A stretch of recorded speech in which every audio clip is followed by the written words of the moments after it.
Hi guys, hope you're doing fine. I'm doing fine as as as God has decided. I have words to insert, but I realized let me just use the word God. Hey guys, I hope you're doing fine. Thank you for those who've been subscribing. God bless you so much. I'm so humble to have you on board. So today is just a little talk and it's like emergency. I have to speak about it, post it immediately. There's not even time for how do you call it, for editing. I'll give you raw as it is. I know English. So on Saturday, last Saturday, today is on Thursday, on Saturday, I went to work as usual, did my job as usual, so worked the way I usually work, and I'm like, it was a slow day that I know. I can even tell you how many people I served at my place of work. So here comes a certain man who walks into my shop at around 4:15, 4:20 there. Then he came, found that I was serving another customer or another client. Then he interrupted. You know, the way he said, just it just got me serving somebody else. Like I'm depositing for somebody some cash, so have to listen to the name of the number, the phone number, the ID, and the amount, so that I can do everything uh, correct. Then this man comes with money in front of my face as I'm talking to this client. Deposit for me this. So what I did, I just snubbed him, continue serving the person I was serving. Because how do you block me with money? For real, for sure. Yes, we all want money. But what about if I don't have that float?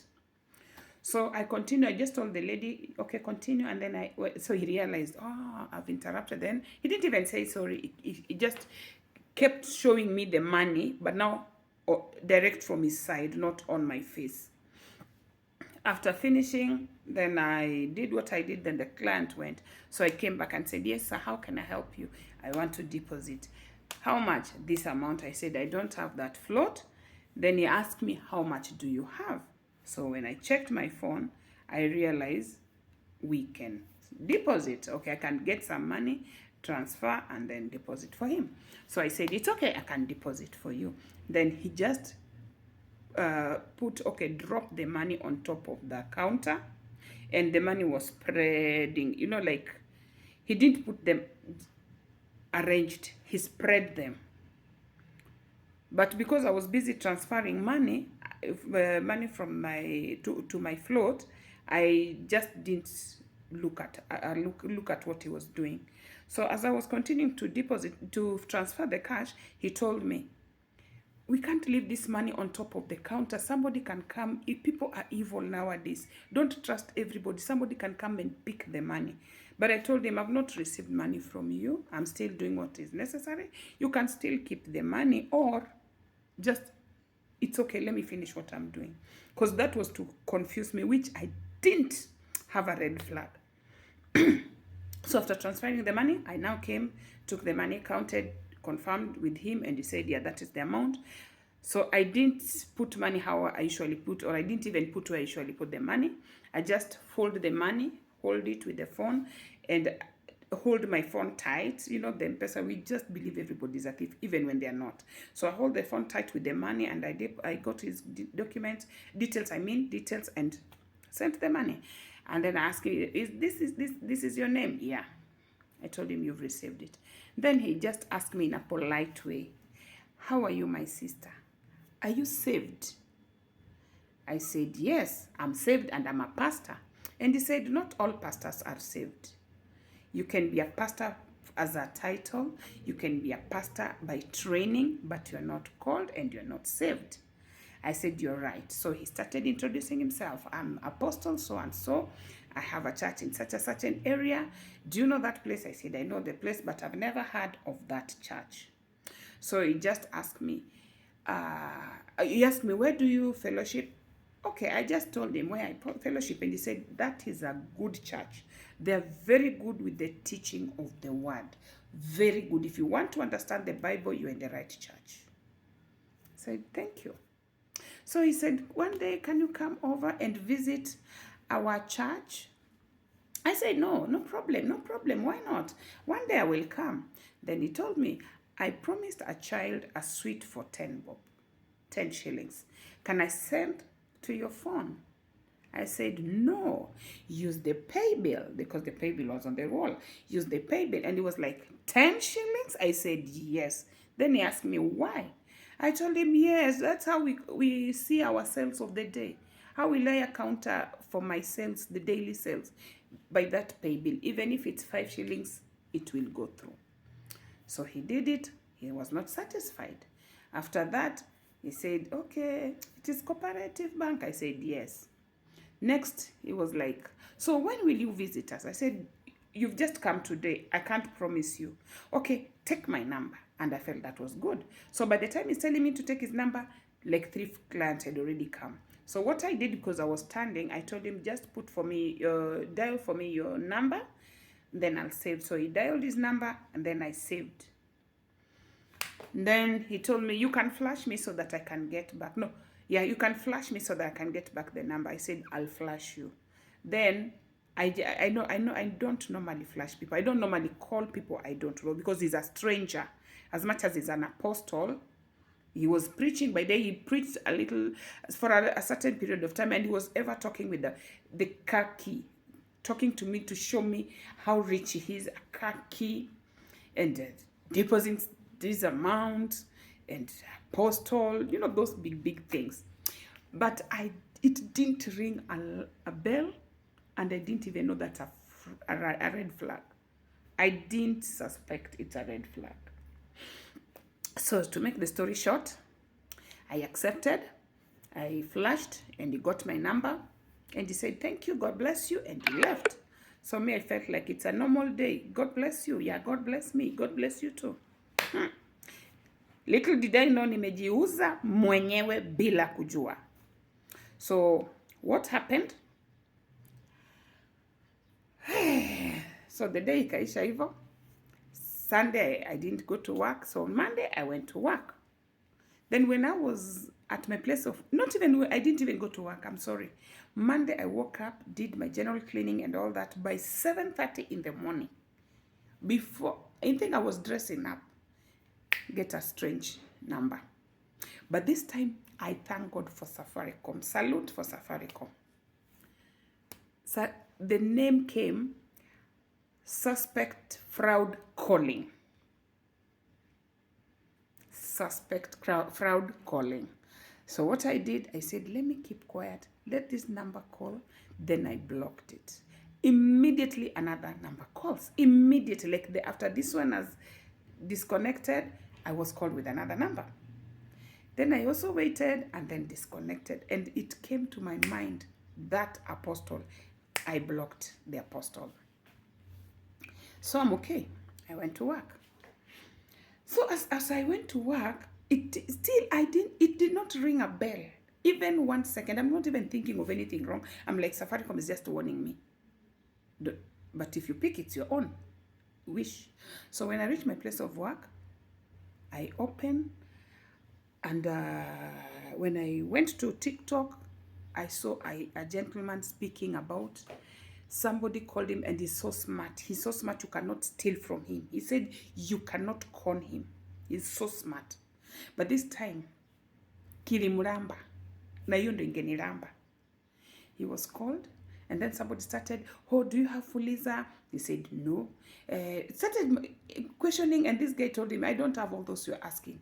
Because he was so defensive, like, if you ask me ID, I'll not give you. If you ask me, little did he know that the more he's engaging with this stranger, they have a way that they can get into your account, your phone account, or your phone, whatever, in that system. You understand what I mean? And when you people are conversing, somebody is getting information from your phone, your mobile money, that is your M-Pesa. And thank God he had only 6,000 and something. He said that by the time they finished conversation, he found a message. When he checked, his account was 000.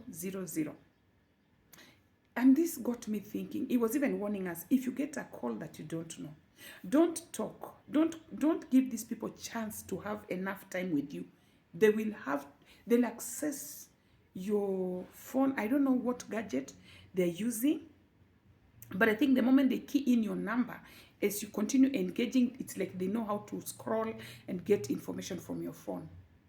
So they got, and he found his balance, M-Pesa balance is 0. And I was like, if I engage these people in the morning, what could have happened to me?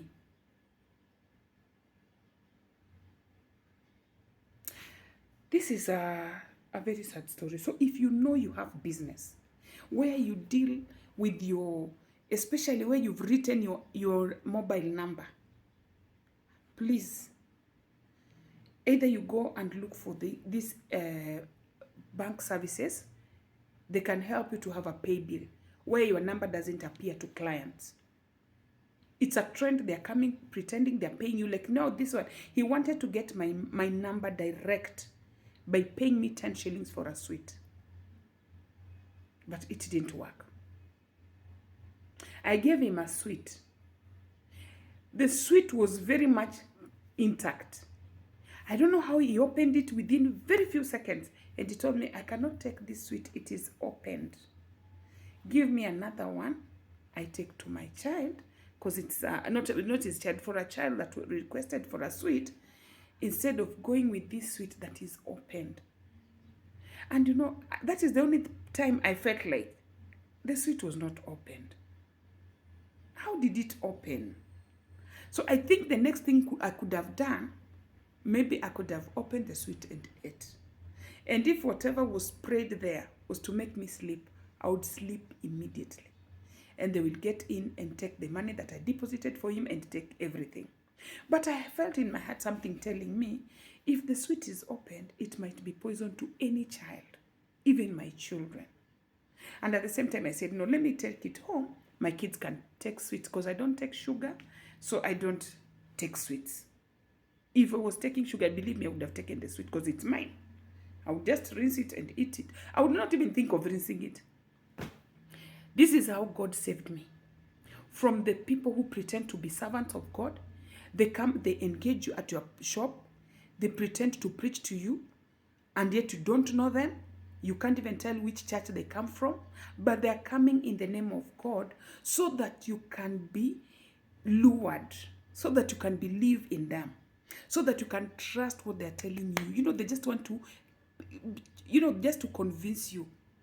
And they know if they come like a different person, you'll not get them. But when they come with the word of God, they're apostles, they're preachers, they'll give you a chance to preach in their churches and all this. Believe me, you are not safe. You are not safe. So I'm not saying pastors are bad. I'll be a liar. I'll not say apostles are bad. I'll be a liar. Watch them. Watch who comes to you as a servant of God and you don't know them. And they're convincing you.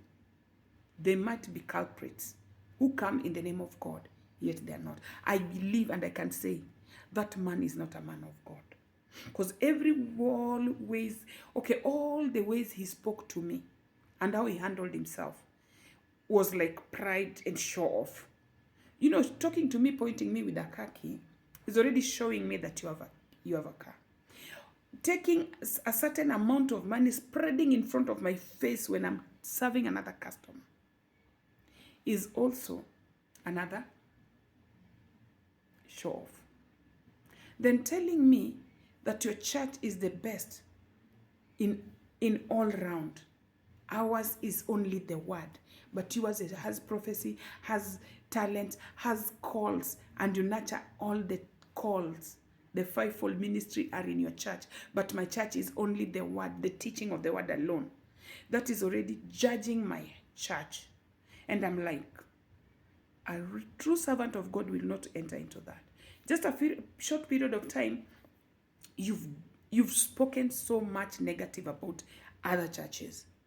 Was it to deposit, to buy 10 sweet for 10 shillings, or were you coming to talk to me and pretended by depositing? Guys, be on watch. Be on watch. I thank God that God saved me, God secured me, God blessed me, God fought for me, and God stood for me. So be watchful. Be watchful, please. People who have business and have their phone number on the wall. Tafadhali kitawaramba. Anyway, thank you so much. I'm so grateful, guys. You've been subscribing. And any person who has subscribed, God bless you so much. Maximum respect. I'm so grateful. We are road to 500. And I believe and I trust God that we're going to make it to 500. God bless you so much. Have a good day. Bye.